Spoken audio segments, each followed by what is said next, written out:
میرے سامنے اللہ کے پیارے محبوب علیہ السلام کی ایک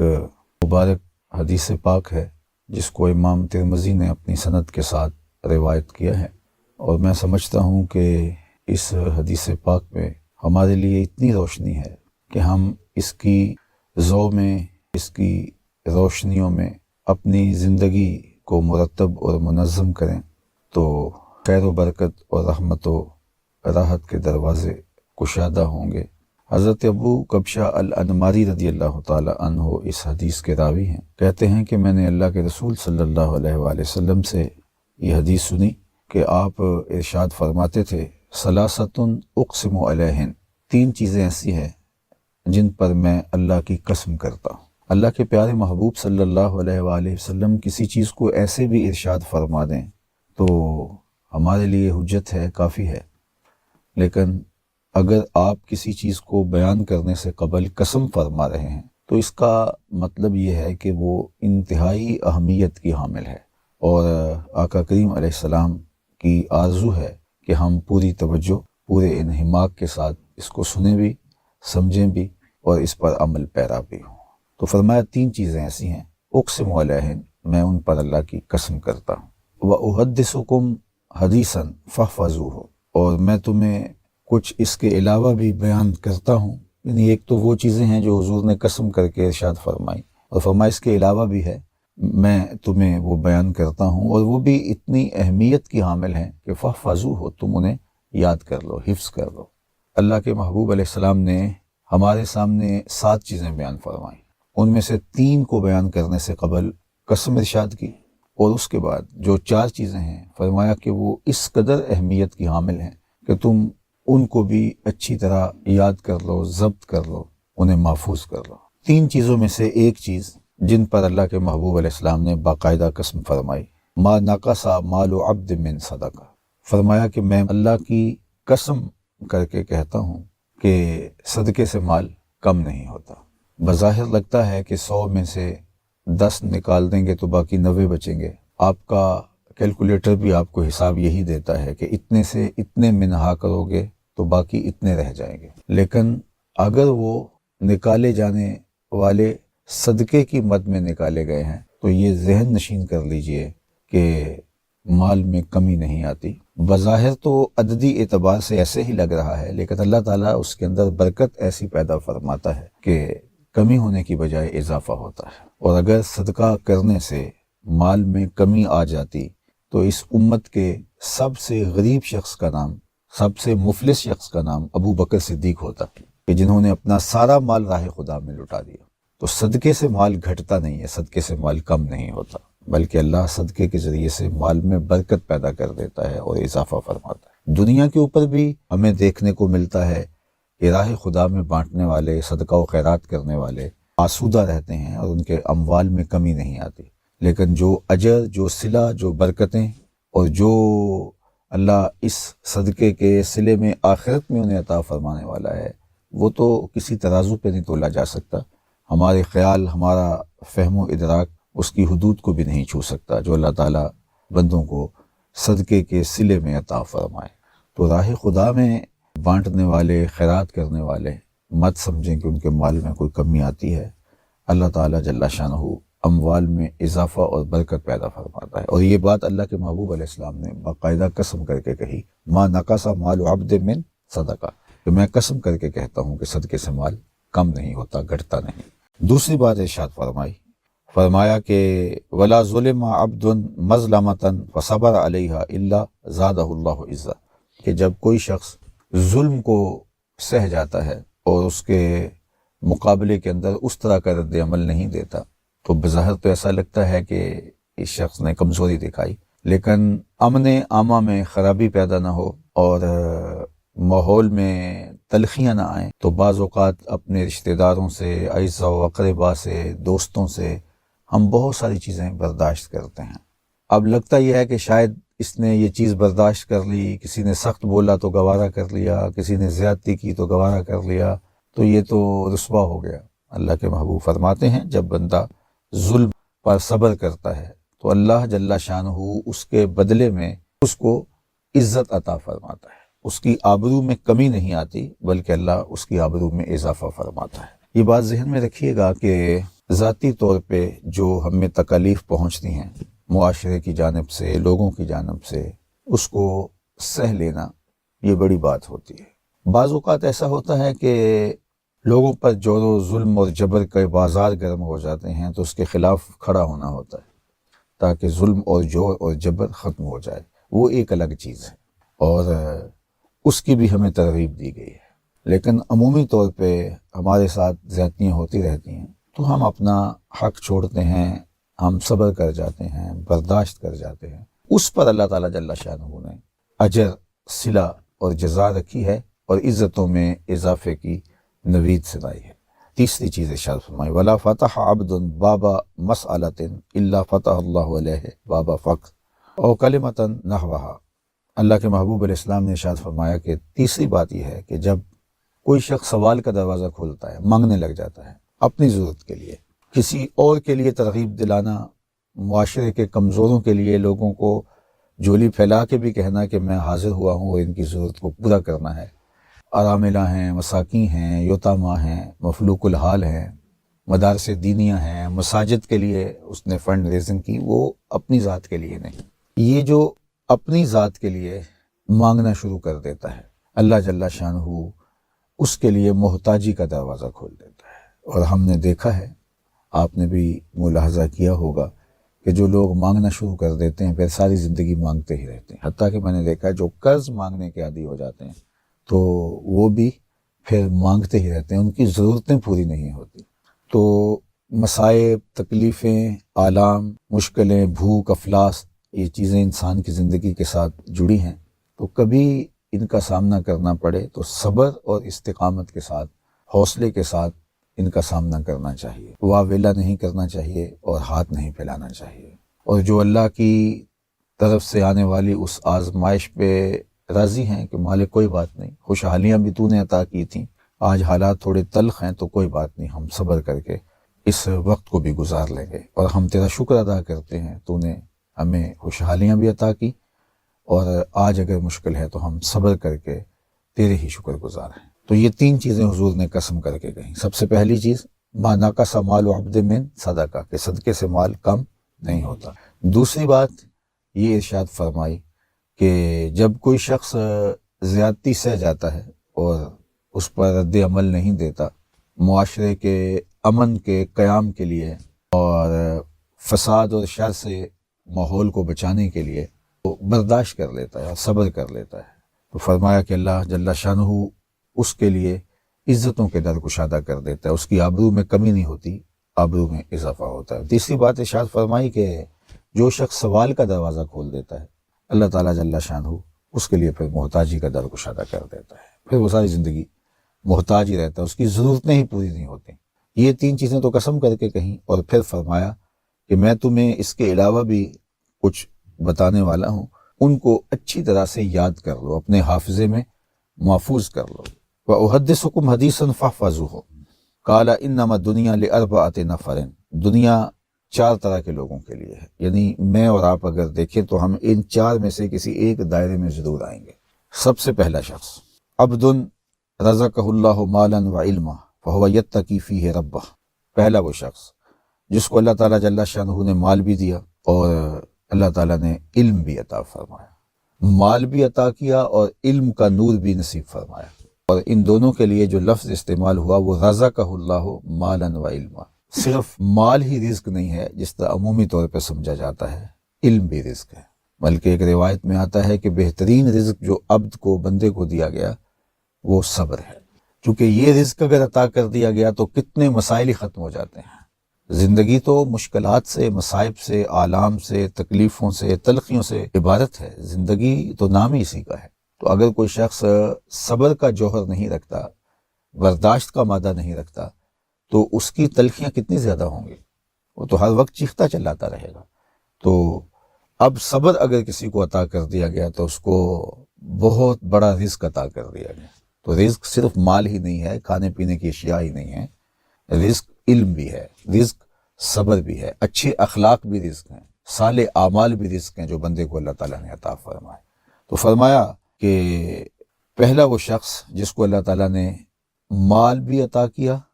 اور علم کا جمال بھی عطا فرمایا، دونوں چیزیں اس کا مقسوم ہوئیں۔ فَهُوَ يَتَّقِي فِيهِ رَبَّهُ وَيَصِلُ فِيهِ رَحِمَهُ، وہ اللہ سے ڈرتا ہے، اس مال کو کمانے میں، مال کو خرچ کرنے میں، اس علم کے حصول میں، اس علم کو پھیلانے میں وہ اللہ سے ڈرتا ہے، اور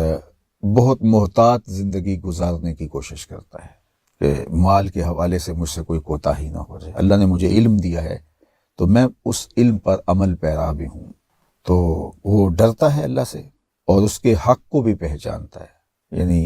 مال کا حق ہے اس کی زکوٰۃ دی جائے اور باقی صدقات و خیرات کے ذریعے سے مال کا حق ادا کیا جائے، تو وہ اس کو ادا کرتا ہے۔ اسی طرح علم کا جو حق ہے کہ کسی نے سوال کیا تو اس کا جواب دینا اور ضرورت کے وقت رہنمائی کرنا لوگوں کی، اللہ کی مخلوق کی، اور علم پر عمل پیرا ہونا، تو یہ ساری چیزیں اس کی زندگی میں شامل ہیں۔ علم کی وجہ سے وہ مال کو بھی صحیح جگہ پہ خرچ کرنے کی صلاحیت رکھتا ہے۔ بعض اوقات ہوتا ہے کہ علم نہ ہونے کی وجہ سے ہم خرچ تو کرتے ہیں لیکن اس کا نتیجہ نہیں پاتے۔ مثال کے طور پہ ایک شخص نے مسجد بنا دی، کتنا اچھا کام ہے، لیکن بنائی کہاں کہ گلی کے ایک کونے پہ مسجد موجود تھی تو دوسرے کونے پہ بنا دی، تو کام تو اس نے اچھا کیا مسجد بنانے کا، لیکن وہ پہلی مسجد اجڑ گئی، اس کی رونق ختم ہو گئی، نمازی ادھر آ گئے، نمازی تقسیم ہو گئے، تو ایک گلی کے اندر دوسری مسجد کی ضرورت نہیں تھی، تو وہ اگر کسی ایسے محلے میں جاتا جہاں مسجد کی ضرورت تھی تو وہاں جا کے مسجد بناتا، تو وہ علم اس کو بتاتا کہ یہاں ضرورت نہیں ہے، وہاں ضرورت ہے۔ وہی کام جو اس نے کیا ہے اس میں اجر و ثواب وہ پاتا، اور بہت سارے ہمارے ایسے معاملات ہیں کہ ہم نیکی سمجھ کے کر رہے ہوتے ہیں لیکن اس سے معاشرے کے اندر شر، فساد، فتنہ اور اختلاف اور کیا کچھ پیدا ہو جاتا ہے۔ تو علم بتاتا ہے، اگر اللہ تعالیٰ کسی کے باطن کو علم کے نور سے مالا مال کر دے تو وہ پھر علم کے ذریعے سے اپنے مال کو خرچ کرے گا، اور کہاں خرچ کرنا ہے اور کہاں اس کی ضرورت ہے اور کہاں اس کی زیادہ ضرورت ہے، ترجیح کیا ہے، یہ ساری چیزیں وہ جانے گا اس علم کے ذریعے سے۔ اور ارشاد فرمایا کہ وہ شخص صلہ رحمی بھی کرتا ہے، یعنی یہ نہیں کہ پیسے آگے ہیں تو رشتہ داروں سے دور ہٹ گیا، اعزاء و اقربا کو چھوڑ بیٹھا اور ان کی ضرورتوں کا اس نے خیال ہی نہ رکھا۔ اب تو اللہ نے مال کے ذریعے سے اس کو ممتاز کیا ہے تو وہ خاندان کو سنبھالنے کی کوشش کرے، اپنے رشتہ داروں اور اعزاء و اقربا کو سپورٹ کرے، ان کی مدد اور نصرت کرے، ان کے مشکل کے وقت کام آئے، چونکہ اللہ نے اس کو مالی طور پہ آسودہ بنایا ہے تو وہ اس بات کا خیال رکھتا ہے، رشتہ داریاں نہیں ٹوٹنے دیتا، اور اپنے مال کو لوگوں کی، بالخصوص رشتہ داروں کی ضرورت کے لیے۔ اور پھر ارشاد فرمایا وَيَعْلَمُ لِلَّهِ فِيهِ حَقًّا، اور اس میں جو اللہ کا حق ہے اس کو بھی پہچانتا ہے، یعنی مال کے اندر اللہ کا حق ہے، زکوٰۃ ہے 2.5% ادا کرنا ہوگی، صدقات واجبہ ہیں، اس طرح یہ صدقہ فطر اب عید کے موقع پہ آنے والا ہے، اور دیگر جو مال سے جڑی ہوئی عبادتیں ہیں، جس طرح حج ہے، استطاعت پر حج کرنا لازم اور ضروری ہے، تو اس حق کو بھی پہچانتا ہے جو اللہ تعالیٰ نے مال کی وجہ سے اس کے اوپر لازم کیے ہیں، اور ان کو ادا کرتا ہے، اور ویسے بھی ضرورت مندوں کی ضرورت کی تکمیل کرتا ہے جیسے کہ ابھی گزرا۔ تو ارشاد فرمایا کہ فَهَذَا بِأَفْضَلِ الْمَنَازِلِ، یہ درجے کے اعتبار سے بہتر ہے، اللہ تعالیٰ جل شانہ اس کو بہترین مقام اور مرتبہ اور درجہ عطا فرمانے والا ہے کہ اس نے لوگوں کی ضرورت کو بھی محسوس کیا، اس نے مال کا حق بھی ادا کیا، اور یہ مال کے کمانے اور خرچ کرنے میں اللہ سے ڈرتا بھی رہا، مال کے فتنوں سے بھی بچا، مال کی وجہ سے غرور، تکبر، رعونت، یہ ساری چیزیں جو اس کے ساتھ جڑی ہوئی آتی ہیں ان سے بھی اللہ کے دیے گئے علم کی وجہ سے، اس کی توفیق سے، اس کے فضل و کرم سے، ان چیزوں سے بھی اس نے اپنے آپ کو دور رکھا، اور اس کا علم نافع تھا جس نے اس کی مدد کی اور اس کی نصرت کی اور اس کو صحیح راہ دکھایا۔ تو یہ اس کائنات میں سب سے بہترین جگہ پر، بہترین اعلیٰ مقام اور درجے پر ہے۔ اب میں اور آپ دیکھیں، یا تو ہم اس مقام پہ ہیں کہ اللہ نے ہمیں علم بھی عطا کیا ہے اور اللہ جل شانہ نے ہمیں مال بھی عطا کیا ہے، اور ہم مال کا حق ادا کرتے ہیں، اللہ سے ڈرتے ہیں، صلہ رحمی کرتے ہیں، ایک تو یہ درجہ ہے۔ دوسرا درجہ اللہ کے محبوب علیہ السلام نے ارشاد فرمایا وَعَبْدٌ رَزَقَهُ اللَّهُ عِلْمًا، وہ بندہ جس کو اللہ تعالیٰ نے علم عطا کیا، ولم یرزقہ مالا، لیکن اس کو مال عطا نہیں کیا گیا۔ علم کا نور تو نصیب ہے اس کو، لیکن مفلوق الحال ہے، اس کے پاس مال نہیں ہے، مال و متاع سامان دنیا نہیں ہے۔ اب وہ شخص جو علمی طور پہ تو اللہ جل شانہ کی کرم نوازیوں سے مالا مال کیا گیا، لیکن مالی طور پہ وہ آسودہ نہیں ہے، تو وہ اللہ کی بارگاہ میں ایک آرزو کرتا ہے۔ فہو صادق النیہ، پہلے فرمایا کہ وہ نیت کا سچا ہے، سچی نیت کے ساتھ وہ آرزو کرتا ہے۔ یقول، وہ کہتا ہے، لو ان لی مالا، اگر میرے پاس مال ہوتا، لعملت بعمل فلان، تو میں بھی فلاں کی طرح اچھے اعمال کرتا۔ مال کو جس طرح اس نے اللہ کا گھر تعمیر کیا، جس طرح مسجدیں بنوائیں، اس نے مدارس دینیاں کھڑے کیے، ضرورت مندوں کی ضرورت کو پورا کیا، مفلوق الحال لوگوں کی ضرورت میں ان کے کام آیا، معاشرے میں اس کا وجود برکت کا سبب و ذریعہ بنا، اور جہاں جہاں ضرورت ہوئی وہ کھڑا ہوا اور اپنے مال کو اس نے بے درے خرچ کیا۔ تو وہ کہتا ہے کہ اگر میرے پاس مال ہوتا تو میں بھی ایسے کرتا۔ اور یہ پہلے فرما دیا کہ ہے وہ صادق النیہ، اگر اس کے پاس ہوتا تو واقعہ ہی کرتا۔ یعنی ایک ہوتا ہے کہ بندے کے پاس مال نہیں ہوتا تو بندہ بہت ساری باتیں کرتا ہے کہ میرے پاس مال ہو تو یوں کروں گا یوں کروں گا، جب آ جاتا ہے تو پھر اس کو وہ ساری چیزیں بھول جاتی ہیں۔ ہمارے بزرگ ایک مثال بتایا کرتے تھے کہ ایک شخص کھجور توڑنے کے لیے درخت پہ چڑھا، تو آپ کو پتہ ہے کھجور کا درخت اتنا لمبا ہوتا ہے، تو وہ جب بہت اوپر گیا تو وہاں ایک سانپ تھا، تو اس کے تو ہاتھ پاؤں پھول گئے، اور اس نے کہا، مالک اس سانپ کے قہر و غضب سے مجھے بچا لے، میں تیری راہ میں ایک اونٹ ذبح کروں گا، خیرات کروں گا۔ اور نیچے سرکنے لگا، لیکن وہ پھنکار رہا تھا۔ تھوڑا سا نیچے آیا تو کہا، مالک اگر تو مجھے اس سانپ کے قہر و غضب سے بچا لے تو میں تیری راہ کے اندر ایک گائے ذبح کروں گا۔ اور پھر اور نیچے آ گیا، لیکن خطرہ ابھی موجود تھا اور وہ سانپ ابھی پھنکار رہا تھا، تو لیکن تھوڑا سا اس کی پہنچ سے نیچے آ گیا۔ کہا، اے اللہ اگر تو مجھے اس سانپ کے قہر سے بچا لے تو میں تیری راہ میں بکری ذبح کروں گا۔ اور پھر اور تھوڑا سا نیچے آ کے کہنے لگا، مالک میں تیری راہ میں مرغی ذبح کروں گا، تیری راہ میں خیرات کر دوں گا۔ اور پھر چھلانگ لگاتے ہوئے کہا کہ مالک میرے تو گھر میں ایک انڈا پڑا ہوا ہے، میں جا کے وہی تیری راہ میں پیش کر دوں گا۔ تو اب وہاں اس کی نیت کیا تھی؟ پھر نیچے آیا تو کہاں انڈے تک آ پہنچا۔ تو میں نے بہت لوگوں کو دیکھا جب ان کے پاس مال نہیں ہوتا تو وہ کہتے ہیں اگر ہمارے پاس مال ہوا تو ہم یہ بھی کر دیں گے، یہ بھی کر دیں گے، یہ بھی کر دیں گے۔ جب مال آتا ہے تو یا تو وہ بھول جاتے ہیں، یا پھر وہ کہتے ہیں جی ابھی ہم اس مال کو اور کام میں لگا رہے ہیں، اس سے اور زیادہ پیسے ہوں گے تو پھر انشاءاللہ اس سے بڑا کام کریں گے۔ فرمایا کہ اس کے حضور استغفار کرو، وہ آسمان سے بارشیں نازل کرے گا، تمہیں بیٹے بھی دے گا، تمہیں مال بھی دے گا، لہلہاتے باغ بھی ہوں گے، چلتی نہریں بھی ہوں گی، معیشت کا پہیہ چل جائے گا اگر تم اللہ سے ڈرنے والے بن جاؤ گے۔ تو آج ہم کہتے ہیں یہ ہو فلاں ماہر اور فلاں شخص ہو تو پھر ہماری معیشت بہتر ہو سکتی ہے۔ اللہ نے کہا استغفار کرنا سیکھ لو، میں تمہارے لیے رحمتوں کے دروازے کھول دوں گا، رحمتوں کے در کشادہ کر دوں گا، پیچیدگیاں ختم ہو جائیں گی، مشکلیں آسان ہونے لگیں گی اگر تم اللہ سے ڈرنا سیکھ جو، اس کے حضور استغفار کرنا سیکھ جاؤ۔ اور اگر تم ایسا نہیں کرو گے تو تمہارے اوپر نیچے سے عذاب نازل ہوگا۔ وَهُوَ الْقَادِرُ، وہ اس بات پہ قادر ہے، ان یبس علیکم عذابا، کہ وہ تمہارے اوپر عذاب نازل کرے، تمہارے اوپر سے، تمہارے نیچے سے۔ اللہ اکبر۔ اوپر کا عذاب کیا ہے کہ آسمان سے پتھر برسیں، نیچے کا عذاب کیا ہے زلزلے آئیں، یا پھر زمین فصل دینا چھوڑ دے، زمین بنجر ہو جائے، یہ نیچے کا عذاب ہے۔ حضرت عبداللہ ابن عباس رضی اللہ تعالیٰ عنہ فرماتے ہیں